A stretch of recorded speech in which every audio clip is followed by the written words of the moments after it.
Welcome, everyone. Thank you for attending live. We are with almost 30 people here, so that is so great that you're all here. My name is Ramses Oud. I'm calling in from Amsterdam. I run a little membership site called RoamStack, which is a knowledge hub, community of practice of people who are serious about using Roam research for knowledge work, all types of knowledge work, and basically people who want to be productive. So that's also why I have RJ Nestor here, who is calling in from West Virginia, if I'm not mistaken. That's right. Morgantown, West Virginia. Great. And yeah, this is a salon. So what that means is every now and then I have an expert on for a live call like this. In this case, it's RJ to talk about the Getting Things Done framework applied to Roam research. But it's a salon in the sense that it's open. So I will be monitoring the chat. So put your questions in there. If you have a question, please prepend it. So start your question with question : so it's easier for me to filter. Feel free to interrupt, but it's often better to do it at natural breakpoints. So I will be stopping RJ from time to time to ask some questions from the chat, and that will also give you the opportunity to interrupt. So with that out of the way, RJ, thank you for being here. Please introduce yourself briefly to the maybe one or two people who don't know you yet. I think you're a pretty well-known figure in the Roam community. It's such a weird thing to be well known, even in a niche community. So I appreciate you all. So my background, and this is the nutshell story I give, is that I am a musician. I played piano from the time I was 6. My degrees are in music. I'm a singer. I'm a composer. I'm a conductor, and that led me to work with actors in the musical theater space. So I was teaching singers, and part of teaching singers, of course, is communication, because when you sing a song, that is a form of communication. And I won't go into the weeds on all of that, but suffice to say that over the course of 20 years of teaching singers, I realized I was developing a vocabulary and techniques for communication. And I started coaching communication. And because communication on some level underlies productivity, whether you're in an organization and the communication is one person to another, or you're yourself and it's you communicating with your future self, that clarity and that specificity that's required for clear communication underlies productivity as well. Well, I also started using I read David Allen's Getting Things Done back in 2014, and I implemented it in Todoist and used that up through 2020, the beginning of 2020, when I came across Roam research. And so I've been in Roam for now the last 19 months or so. I built my GTD system in there, and I know that I might talk about that in the context of some of the questions later. But I have built my system there. I have iterated it any number of times, quite a few, and come up with something that I think is a pretty effective workflow. I know it's an effective workflow for me. In terms of my productivity, it relies a lot on GTD principles. It has a few principles that are sort of my own and drawn from the way that Roam works and the way that the features kind of fit together in Roam. So that's how I came to be here over the course of the last 20 plus years in a bit of a nutshell. Yeah, and it's funny, right? How you come from, like, we all come from different backgrounds to this productivity space, and like, I wanted to have you on because you, first of all, you have a lot of experience working with the system yourself, even before you started using Roam. So I also want to dive a little bit into the maybe the philosophical side of workflow design. How do you cultivate your own workflow?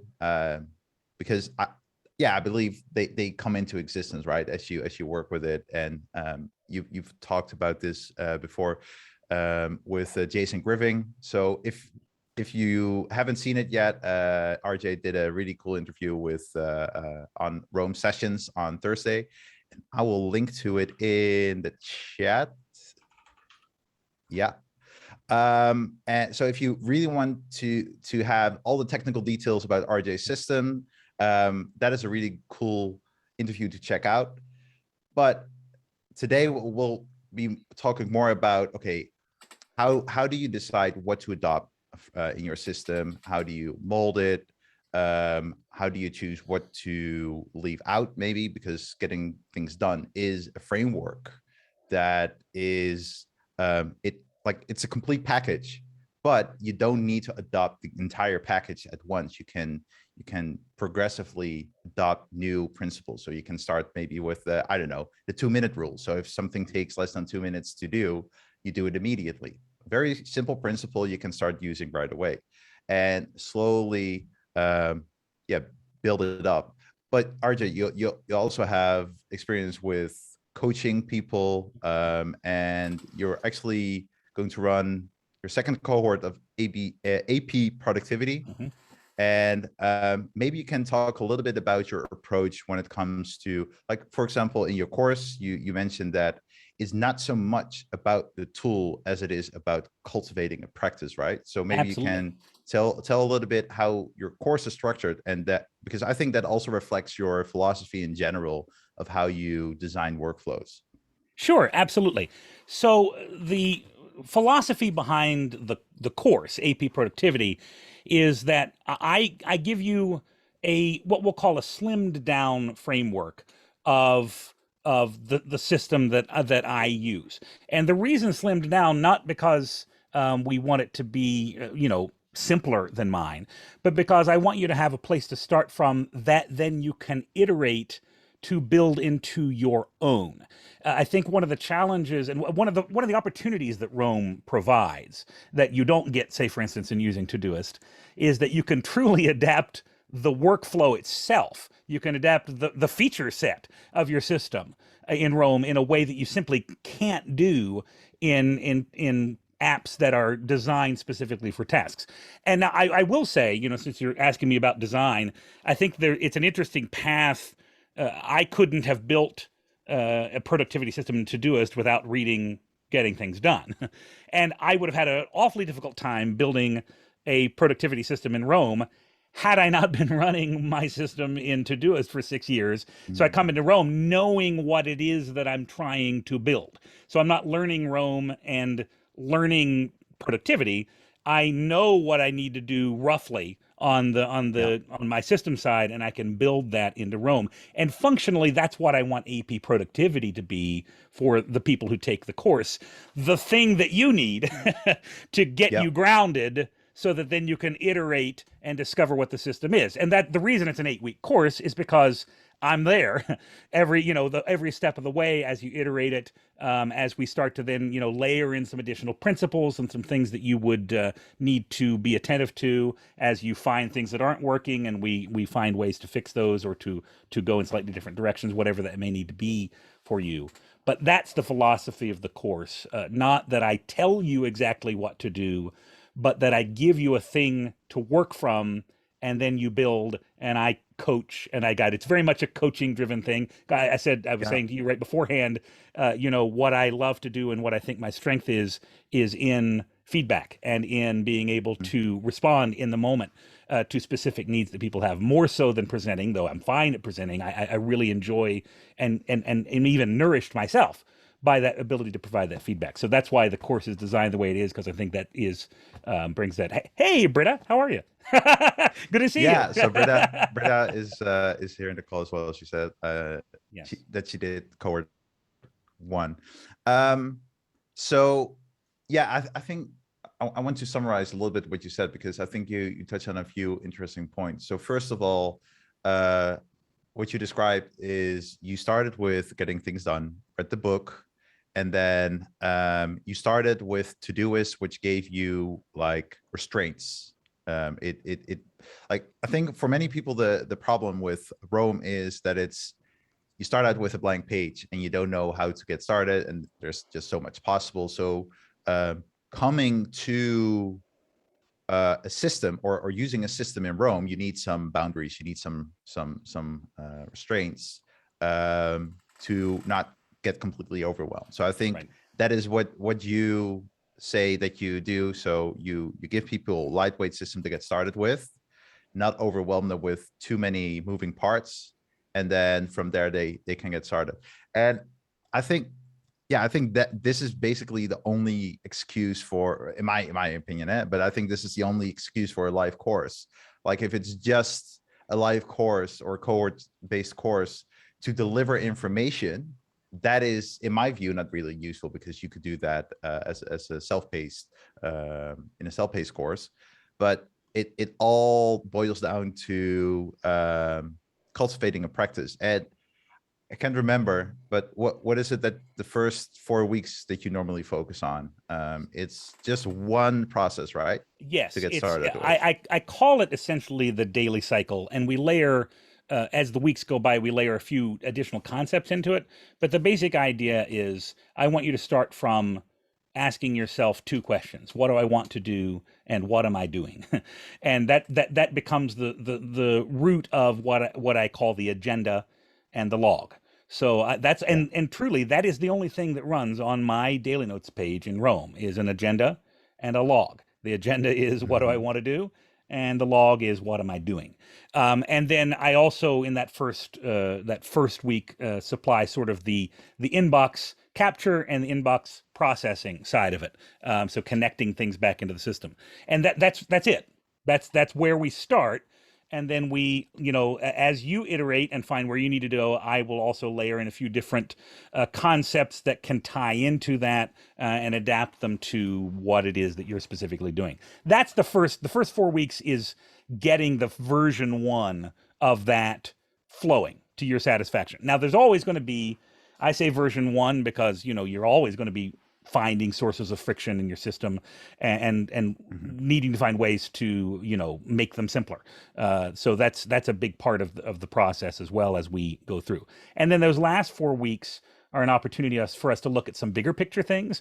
Once you start to have a reliable system that you trust, that you enjoy working with, that you're going to put things in and it's working for you, it cleans up a lot of that bandwidth that you need to think about what are my bigger goals and what are the bigger things that Yeah. I'm doing. And so while we continue to iterate and we continue to kind of share with one another what our systems are in those final weeks, it also is a time for us to look at a bigger picture and how that can fit into your Rome practice as well.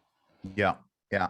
So you you basically start out with a way to capture information. Mhm. And in your session with Jason, was very clear that you said it's not really important how many inboxes you have, as long as you have the practice actually go through them. So Bingo. I've had many sessions here where people said amen to, yeah, I'm a notes hoarder. uh I tend to be sometimes as well. It's an addiction, sorry. Understood. And but I think that is the biggest danger. And so that is one part. Then you have a daily cycle where you plan the day before, right? Yeah, I, What I you're planned going to my do the next day. agenda So you the set day your before. Yeah. agenda. Yeah. And then you have a work log, Mhm. basically, where you grab a task, and then basically on your daily notes page, what do you actually do? Because that, to me, that wasn't clear Yeah, from the session. So I know what do it's you always actually that way. write Yeah. down in your daily log? So And why do you do it? let me. Is it okay if I share my screen over Yeah. with you? Yeah. So Yeah. Yeah. so well, this is a nice closed zoom here. This is my actual Rome graph that I'm going to share here, so you can see it. Share screen. I think I got the right one. Yes, looks like I do. So everybody see that there? So this is where I Yeah. am right now. Maybe you can Uh, make it a little bit bigger, I can do just a that. little bit. Yes. I'll go a couple Especially notches for further. people watching on mobile, it's often just a little bit small. Thank you. Okay, so there we go. And I have it. I have the sidebar up right now because that's where I have my agenda over here on the side. So I have my agenda. These are actually all on the. I'll just kind of hop back to the page level. They're all just on the page for the day. So I have my agenda up top, horizontal line, big fancy look there, and then the log on the bottom. I do have a little CSS that makes them look pretty, but that's literally it. And what I do is what you saw me have it there. I have my agenda open in the sidebar, Control Shift O opens that in the sidebar. I didn't need to do that. It was already pinned there, but just so you could see it. And then in my log, I'm just literally, I'm going to focus on that block with Control O. And then having done that, I'm just logging everything that I do. I have a little button here. This is a SmartBlock that I have set up that when I click on a task over here, let's see, let's say I get started on my pass at the group orientation call, which is the end of this week. I literally click on it. This is a reference because this is living in the project. So this reference goes all the way back to my GTD system where it's sitting in the project. I click on this, I copy it, and then once I click this smart block over here, it's built so that all I have to do is it will automatically copy that in there. If I'm working on something I didn't copy and paste, I can change it if I want to, but it automatically copies whatever I had. I just hit OK, and it's going to bring me there in the log. It's going to set me up so that I'm ready. I'm indented. I'm focused on that block, and I can start working there. And then I would just tag whatever I need to tag, whatever project level or topic or person or whatever is relevant to the particular task. And when I'm done, I click this other little smart block that just simply logs the ending time, and that's that. I will tell you, to sort of anticipate why the question of what's the benefit of a log. I didn't see one at first.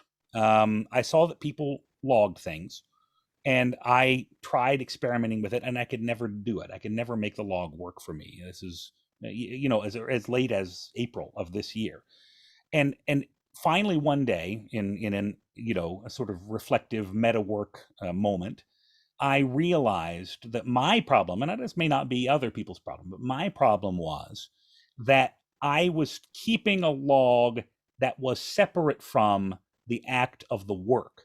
So I was doing work, and then I was trying to log the work. And what I discovered was it actually makes more sense for me and is more fluid for me to do the work in the log. So I'm logging it, but I'm also working in the same space. So it's very fluid. Roam facilitates that because all I have to do is tag something, and it's going to take it over to that page. If I tag a project, if I tag a person, if I tag a topic, if I tag a whatever, it's going to be available on that page, and it's going to be filterable by those various tags. Now, I'm not saying that in the course, I don't say that people have to work in the log or anything like that. I'm just indicating how I got to actually get the log to work.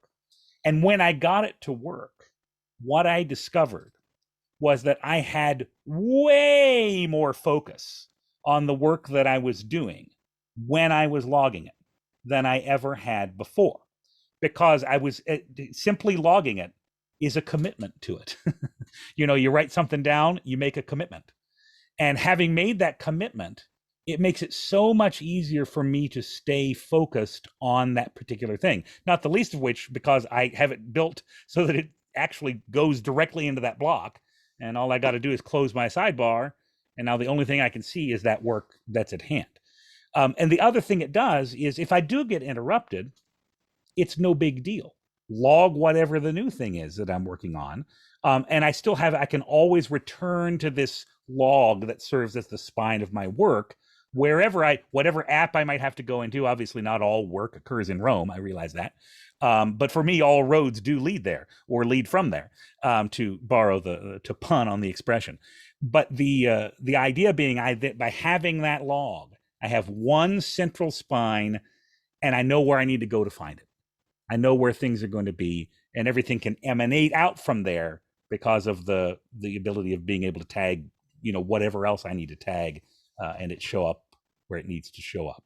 Does that clarify it, or was that babble? Yeah, absolutely. And no, not at all. Not at all. I mean, I'm the one who talks about interstitial journaling ad nauseum. So it sounds to me like it's a way, in a way, it's interstitial journaling. Although the way I do it is before I start doing something, I write about what I want to achieve, and we'll write a little bit of what I've just finished doing to offload anything that's on my mind. But I do like this approach because basically you're just as you said, you're writing down anything that could be useful. When you're working on a project, it seems, and I think you've also mentioned this in your interview with Jason, that you basically can put a pin in something. You Mhm. read back your last work log from a project you've worked on, and then you know where you left off. Exactly. So I will try to also weave in now a question I got via private message Sure. in the chat from Alex, who asks, it's quite a long question, but I will try to It's okay. Sure. see if we can answer it. So Alex, he or she's an academic, and Alex is asking, can you talk about integrating a GTD approach to Rome with my existing academic/research usage of Rome? So neither you nor I were not academics. Right. um, the question continues. I'm trying to organize my daily and work life, but also trying to use Rome as a research tool to guide and store my learning about a research topic that I need to go really deep into and read a ton about. So what it sounds like is you could use basically this approach, having your agenda Hmm. on one hand. So it could be read a paper or read a few pages from a paper, and then use your log to write down the takeaways from that paper. I don't know if you have any ideas of how you could structure basically research driven work, something that you need to return to, Sure. versus just using the log as almost like a forcing function for your attention. Sure. So as far as so in cohort one, I had some academics who were developing, their systems as well. Mostly, they found that they preferred to link to the project or the block wherever they were working within the log. So they kept the spine and they kept where the work was. They kept a link to the work, but they would work on a project page. So they would go to that they had built, so they could work. Not they weren't directly working in the log, but they retained a link to that work from the log. I think this is where it gets a little bit like whatever your specific mind, the way your mind works kind of thing, which is why I love the course, because it's easy to kind of learn that over time. But I think for me, it depends on sort of the size of the project in terms of how many materials and how many notes are going to be gathered along with it. So if it's going to be quite large, I generally want to have some of those things living together on the project page. If it's going to be like a lot of the things that I do are iterative. Like if I'm, I have the first session of AP productivity is going to be next week. I'm going to prepare for that first session, but it's not like it's a massive. I mean, it's not a massive amount of content. I'm outlining for myself what I'm doing, and almost always I have too much. I have to remind myself to narrow it down a little bit, because things always take a little longer than you think they're going to. But I don't have to create a page for multiple passes of that. I can just do that work directly in the log because it's not an overwhelmingly large amount of work, and each time I do it, it's a new iteration. So I don't have to. I have ways of tracking that, but I don't because I tag the project and I tag that it's pass 1 or pass 2 or pass 3, so that everything still shows up on the project page in the linked references. But it's easier for me to just do it in the log. If it's big, it's a big hulking thing like a massive paper or something like that. For instance, I'm writing a novel. I do sometimes do sketching work and things like that in the log, but ultimately that material is going to find its way to individual project page. I have like a page that's a table of contents of the manuscript and individual pages for each of the scenes and chapters and things like that. So I think that it depends on the scope, and it depends on what your particular way of thinking and working is. If that answers that question, I think it can certainly be adapted to use in academia because I watched it happen in the first Yeah. cohort. But yeah, so I think that it just depends on the scope and your particular ways of working and thinking. Yeah, I mean, GTD ultimately it's a way to manage your projects and tasks. So a task is something that you can. I define task, and I think David Allen as well, as something you can do in one go, in one sitting. A project is basically a string of tasks all related to the same wanted outcome. So yeah, if you approach your academic work as projects, then GTD is basically the framework you can use. I am going to link to the YouTube, the ROMSec YouTube channel, because last week Monday, I did an interview with Lucas Cavadão. He is an academic, and he uses an extension called Discourse Graph, which basically gives you a workflow to track claims, evidence, contradictions, all that kind of stuff. So you could basically plug that system into GTD. So investigating a claim could then become like a task on your GTD list. There is a really, really long question from Michael. Michael, can you please summarize it a little bit? I don't know what the I'm scanning the through it question. here. I'll answer. Right. Andrew's above it there. Andrew, I don't have it in the SmartBlock store. I just haven't set up myself to use the SmartBlock store yet. I'm happy to drop it in the chat if you want. It's not long. It's a short block. So let me. I'll do that while we're waiting to hear from Michael here. Sure. So I can summarize this. Yeah, sure. Hey, Michael. Perfect. So one of the things that resonates with RJ with your system is the separation, into day and the hints that you've had that you have a system to create a plan for each day. But there's a lot that goes behind that planning, that pulls from your massive list of everything you've got to do, all your projects behind, and it gets into that day. And one of the things I've found most useful for the one system that stuck with me, which is called Amazing Marvin, is that planning happens in stages. It's not all at once, that in every day I can see the big picture. There's, what do I want to do this month? What do I need? Let me figure out my semester. What do I want to do this week?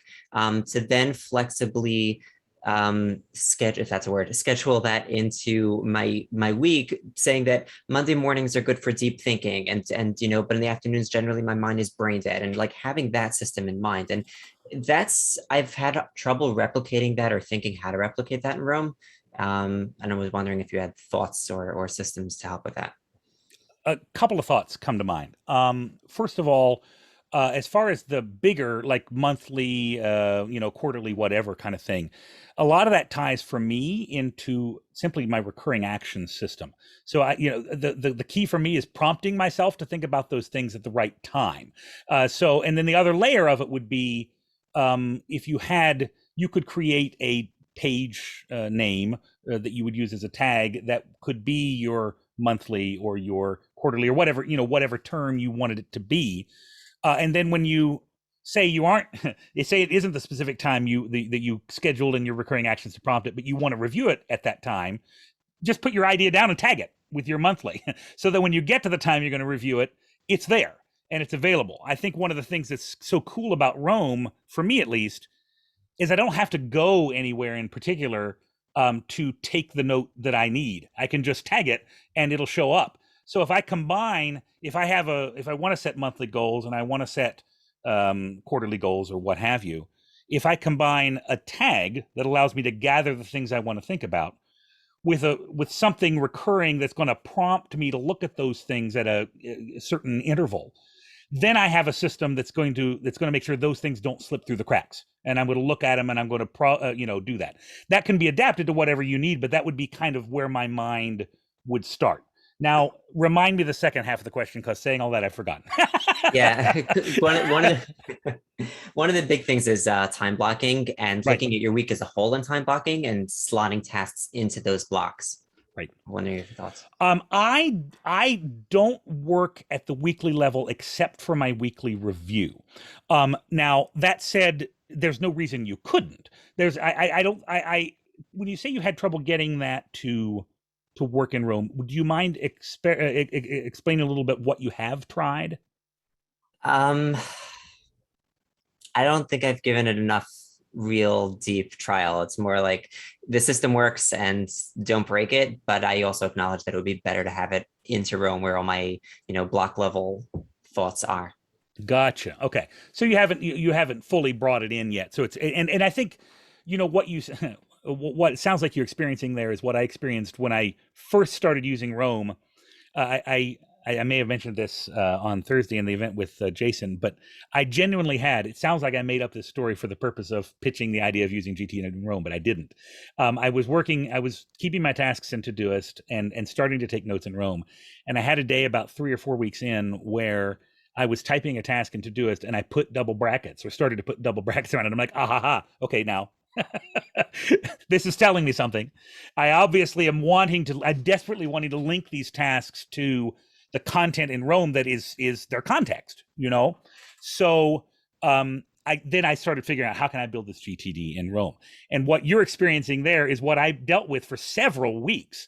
Just the initial, how do I get this to live in here? And I watched, Robert Hayesfield's videos on queries to figure out how on earth to make queries work. And I have queries that live in the GTD space, sort of in the background of my system. I mean, the foreground to a certain extent because I interact with it, but it's what's gathering things that I can look at. And then the big thing for me was those recurring actions, because obviously there's still no built-in way to do recurring actions in Rome. I have a SmartBlock plus the commands if day of week, if day of month, and if date of year, which actually works great. I no longer have an issue there. But if you were going to do that at a weekly, if you were going to do it that way at a weekly level, you'd have to call them up, at the beginning of the week. That would be relatively simple to do. We would just need to build you a system that did it. So probably SmartBlock driven. I don't know if you've used the SmartBlocks extension or not, but the good news is about SmartBlocks is that if you don't completely understand it, oftentimes you can still kind of dig in and around and sort that out. They are pretty well documented. But the idea being then, whatever it is that, whatever yours needed to be, essentially I do it at the daily level where I call them all up and everything populates the next day. And then I look and see, I look at my next actions in my GTD queries and figure out what I want to do depending on where I'm going to be. The same thing could be what happens for you, except it can start at the weekly level. And then with each day, you could then maybe, fine tune it a little bit. I think, in fact, Britta has a system that uses she has a big 3 that she uses sort of to guide through her week. And I know that was something that we kind of worked on in the context of the course, was how do we, reconcile what she's trying to do with the big 3 into a daily system. Is that helpful? I don't give anything specific, but I mean, I think it would depend on what your it definitely can be done. Right. It's just would be a matter of figuring out, when you wanted to see it, and then build it so that you see it at the right time. Productivity is attention, and if you could get a system that gets it stick in front of you when you need to see it, then you got it. Yeah, no, thank you. That's given me sort of the confidence that it could be done in Rome. It's not going to be the planning part of it will be better where I keep it. And then it's just a question of, is there enough to be gained from integrating into Rome to go through and figure it out, both for the trouble of creating such a system and for the, the inevitable difficulties in managing it. Sure. Thank you. The good news is it's not my goal with the AP productivity course, and really for my own system as well, is to make them to help make sure that your system is as fiddly free as possible, that you don't feel like you have to be constantly addressing it. I mean, you can from time to time, if you find some friction, you'll want to address it eventually and figure out what it is. But you don't also want to be constantly you don't want to be building the system and doing your work at the same time. That's not good. So I want to make sure that people have something that is fully functional. Like guilty space somehow. We'll step into the trap. Yes. Thank you. I think, RJ, this is maybe also a little bit of a segue into something we talked about before this call, and that is basically the need for either already having a system so that you know actually what you're solving, so you already have a system, and it just pops into my mind, like if you already know the software you're going to use, then I think it also becomes easier to build a system, because then okay, what is possible in a tool like Rome, and then you can start to think a little bit more use cases starting from features. But I think in general, especially as you're just starting out learning Roam, or if you don't really feel comfortable yet with Roam, you should really focus first on bringing over the stuff that you already know well, so that you're not like what you said, RJ. It's not that you're trying to figure out the system while you're trying to figure out the tool. It should be one or the other. So either you already have a system that you bring over to a new tool that you're trying to figure out, or you're going to use a tool that let's say, what did I say? So you either have a system or you have a tool that you already know, and then you can build new systems or learn new systems. I think there's probably also like a little bit more of a nuance where I think just like Todoist, that is a purpose-built tool for probably GTD. So it's probably easier to learn GTD with a tool like Todoist, or do a course like AP productivity. But there's an idea. I like that. Good plan. Yeah. Also, what you touched on and what you also mentioned in your interview with Jason was, I don't know if you called it or he did, but like oil changes. Like you don't want to fiddle too much with your system, but you do want to do some fiddling. So I'm curious, when do you decide to fiddle with your system? Well, I definitely do a David Allen GTD prescribed weekly review. And I will tell you, an interesting thing about that is I always understood in theory the value of a weekly review, but I think like many of folks who have tried GTD, that's the thing that slips most easily. When I was using Todoist, frequently I would not do the weekly review.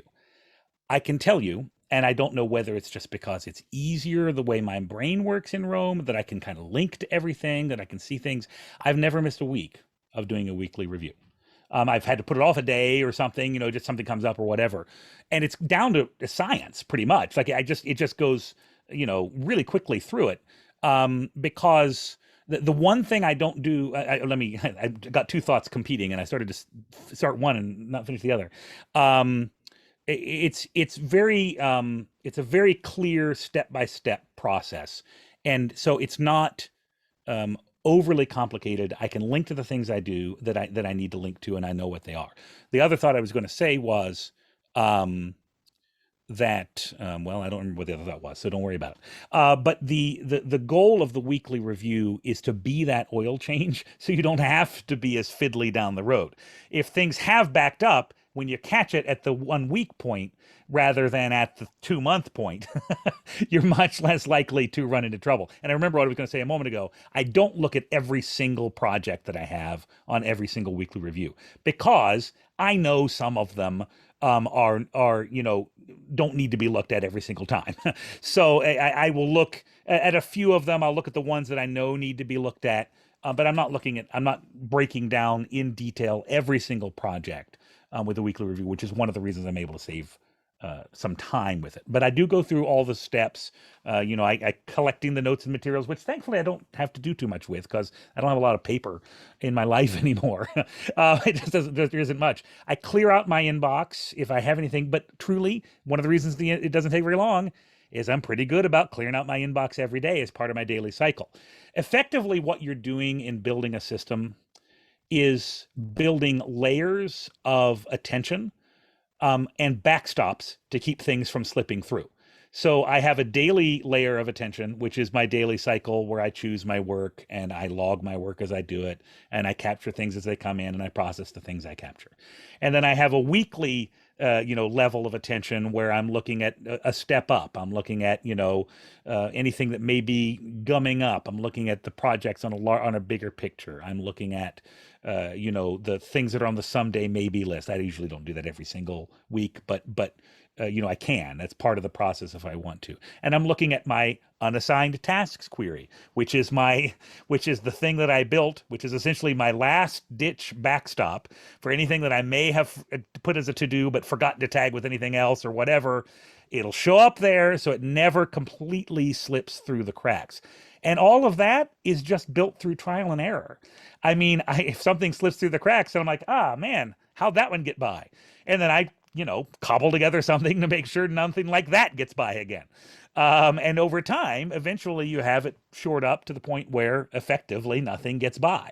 And I can say, I don't, don't mean to brag or anything. There's nothing to brag about. I've just been working at it until I figured out where most of the holes are. It's nothing fancy other than that. And what I hope then the course can do is to make your journey to all those stopgaps a lot shorter, because I'm going to be able to help you figure out which things are most likely to slip through the cracks. Yeah, I think the weekly review is it doesn't always get the attention that it deserves. It's always like, oh yeah, how do I set priorities? How do I do on a daily basis task management? I think that's nice and all, but like you will get overwhelmed some part of the week. You just forget, and that backstop is crucial. And I think the trick in the daily review is probably making it a habit. So I'm curious, like I do it on Monday morning.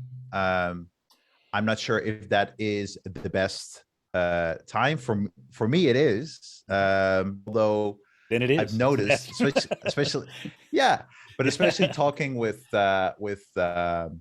people who do it, for example, on Friday afternoon, the end of the work week, like they share this experience where they can basically offload everything, and they know, okay, everything is already figured out.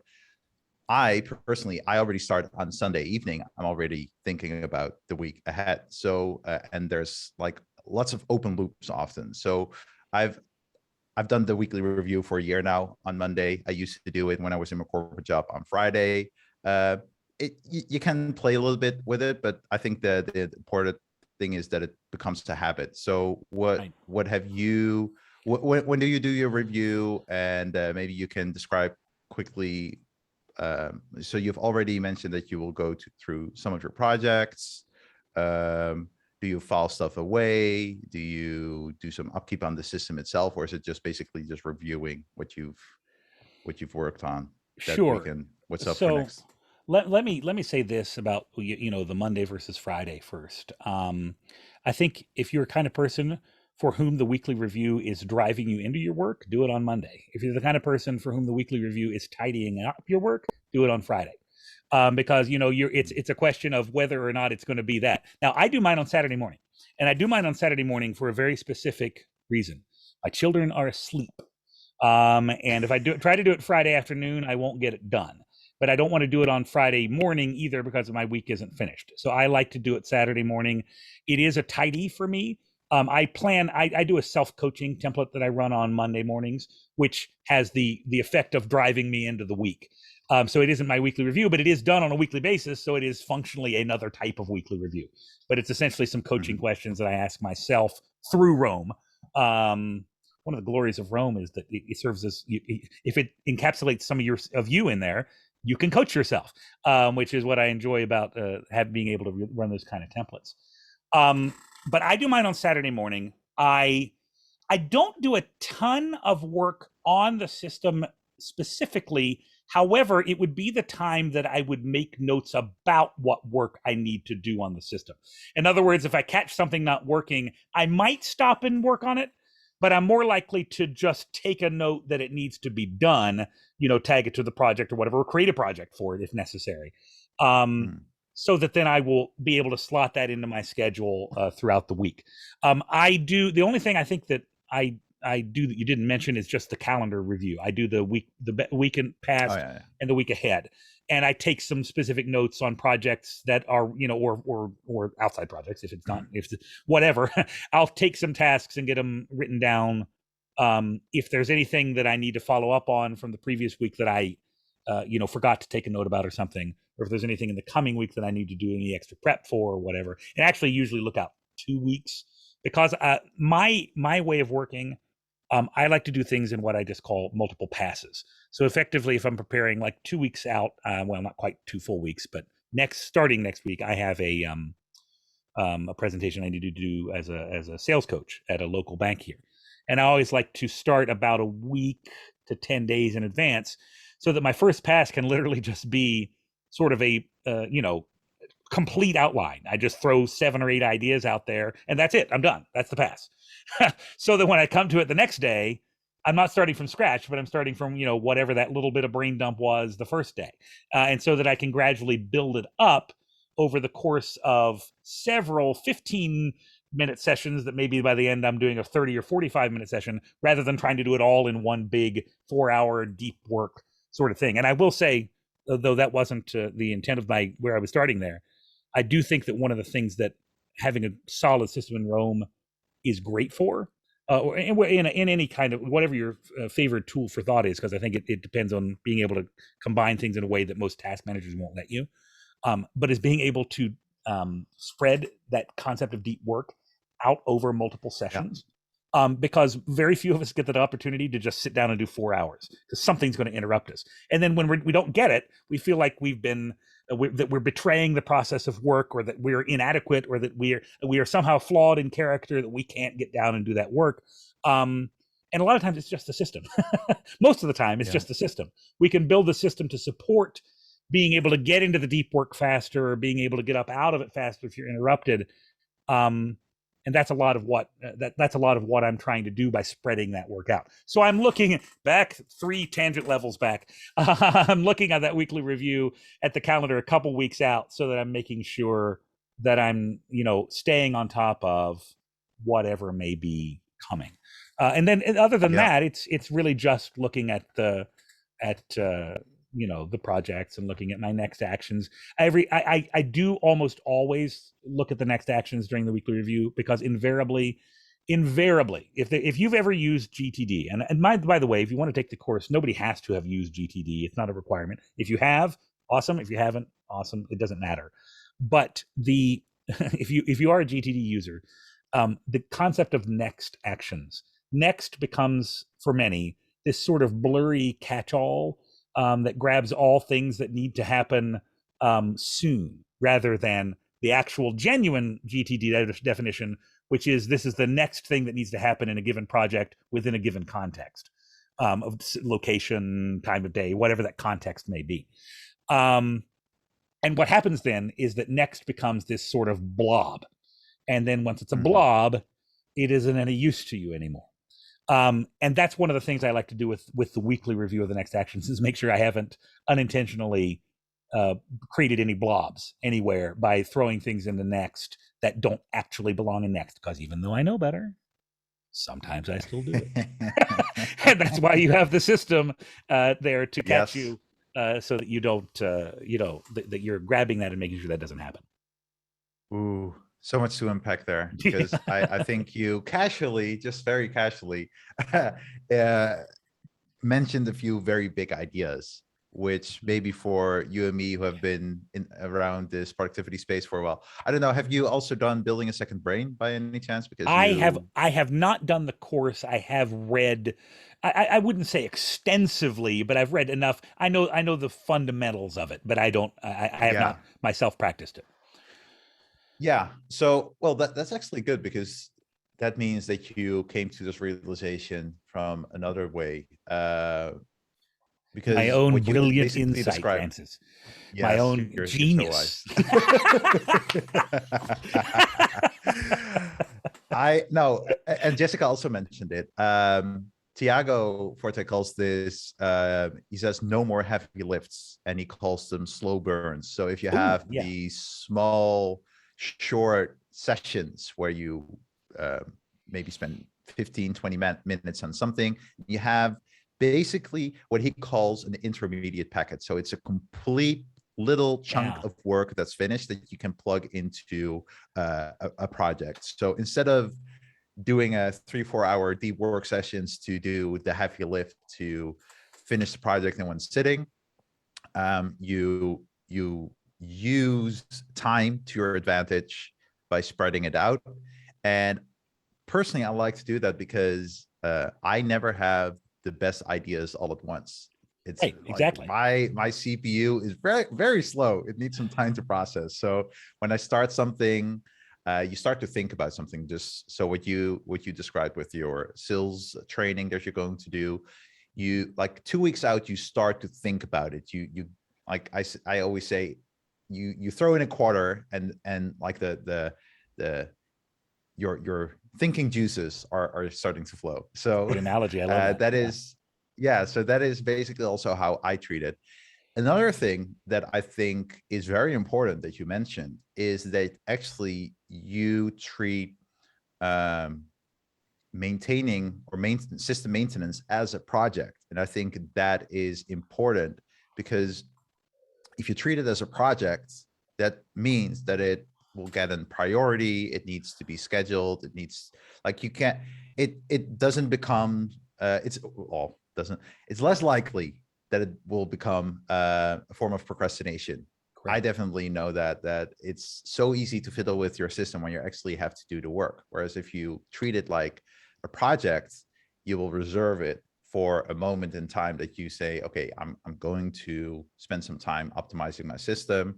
Use your notes like you described. So maybe you take note, for example, could be anything, like could be about the little time, the timestamp button that you use. Like maybe before you would do it manually, and then you think, oh, I do this so often, maybe I can do it easier. And then you take a note, and then when it's time to actually review your system, you have like a few tasks. For example, build a timestamp button. Yep. That is a task, like that is an intermediate packet that you can deliver out to your system. So that is exactly the concept of my passes. Yeah. So that's that. I hadn't heard that. I mean, I think somebody had told me about intermediate packets, because I remember that phrase. But yeah, no, I love that. That's exactly it, and it makes all the difference in the world.